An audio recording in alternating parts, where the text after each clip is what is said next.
Nous sommes en juin 1964. Sir Winston Churchill, l'homme qui sauva le peuple britannique de l'invasion nazie quand il fut Premier ministre, goûte maintenant une retraite paisible dans sa résidence de Chartwell, dans le Kent. Pour les 20 ans du débarquement en Normandie, des petits-enfants français viennent le rencontrer. Bonjour. Alors, comment vont ces petits Français? Ça va très bien, monsieur Bonjour, monsieur. Alors, comme ça, vous voulez que l'on parle de la guerre et du débarquement? Oui. Alors, qui commence? Moi. Non, moi en premier, moi. Moi, je veux bien. Bon, toi, commence. Moi, je voulais d'abord vous poser une question, monsieur. C'est vrai que vous fumez tout le temps de gros cigares? Voilà une question qui touche un aspect essentiel du débarquement. Eh bien, je vais te répondre, mon garçon. C'est vrai que les cigares sont mon péché mignon. Mais il ne faut surtout pas m'imiter. Tu vois, je montre en fait ce qu'il ne faut pas faire. Pourtant, vous avez fait des choses formidables pendant la guerre. Il paraît que c'est grâce à vous qu'elle a été gagnée. Je ne sais pas si j'ai gagné la guerre, mes enfants. Mais si l'Angleterre avait été battue par l'Allemagne de Hitler, on m'aurait certainement rendu responsable de la défaite. Vous savez, seul, je n'aurais jamais pu faire grand-chose. Heureusement que l'Angleterre était alliée aux États-Unis et à l'URSS. Et c'est avec Roosevelt et Staline que nous avons mis au point l'idée du débarquement en Normandie. En septembre 1939, la guerre éclate en Europe. Français et Anglais sont unis dans la bataille, mais la France est rapidement battue par les armées allemandes. La France signe l'armistice et elle est occupée par l'Allemagne. L'Angleterre est seule en guerre et doit attendre 1941 pour que l'URSS, c'est le nom qu'on donnait alors à l'Empire russe communiste, et les États-Unis se joignent à elle dans sa lutte contre Hitler. Dès lors, un des objectifs des Alliés est de débarquer en France pour ouvrir un front à l'ouest de l'Europe. Mais où débarquer ? 2 zones sont possibles, le Pas-de-Calais et la Normandie. C'est cette dernière qui est choisie en 1943. Un immense et audacieux projet commence et reçoit le nom de code Overlord. L'objectif est de débarquer sur 5 plages désignées par les noms suivants: Sword, Juno, Gold, Omaha et Utah, qui se situent entre Varville et Ouistreham. Monsieur Churchill, comment vous l'avez préparé le débarquement?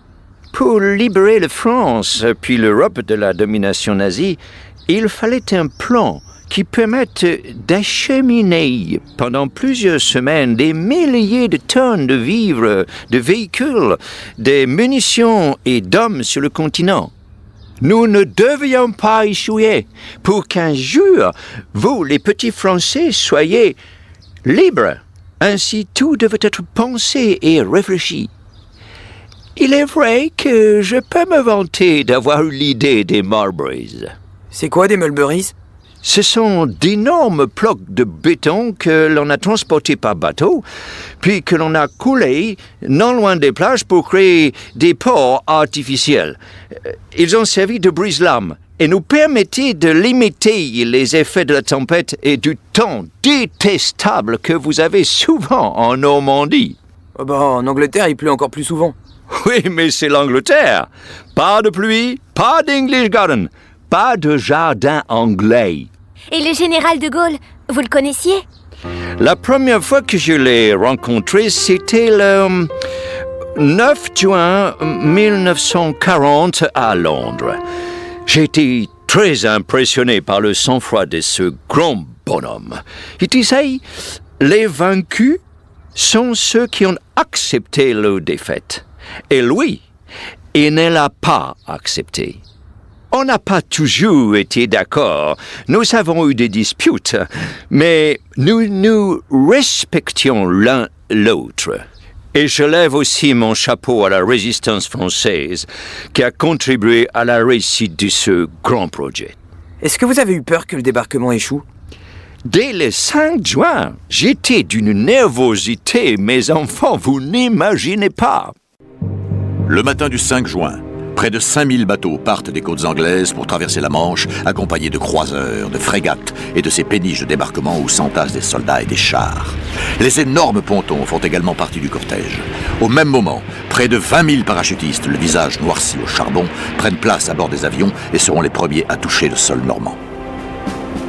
Le mardi 6 juin 1944 au matin, Une immense armada, appuyée par une force aérienne considérable, débarque sur les plages normandes. Les divisions américaines, anglaises et canadiennes prennent par surprise les Allemands qui résistent avec force. Malgré cela, les Alliés tiennent bon et libèrent progressivement le territoire normand. L'opération Overlord, que commandent les généraux Eisenhower et Montgomery, est une réussite. Est-ce que les Français vous ont remercié pour tout ce que vous avez fait? Lorsque le 12 juin, je suis venu moi-même inspecter les fronts de Normandie, j'ai reçu un accueil chaleureux de la part des Normands qui avaient pourtant beaucoup souffert. Ah, quelle aventure! Mais quelle guerre atroce! Well. Mes enfants, vous voulez que je vous dise une dernière chose? Oh oui! Moi qui toujours aimé la guerre et les combats, après l'horreur que nous avons vécue pendant ces années, faites-moi plaisir. Battez-vous pour la paix. Avec cet extraordinaire débarquement, la libération du territoire français avait commencé et celle de l'Europe approchait. Moins d'1 an plus tard, les nazis étaient définitivement vaincus et Hitler s'était suicidé. Le courage d'hommes hors du commun avait sauvé le monde libre.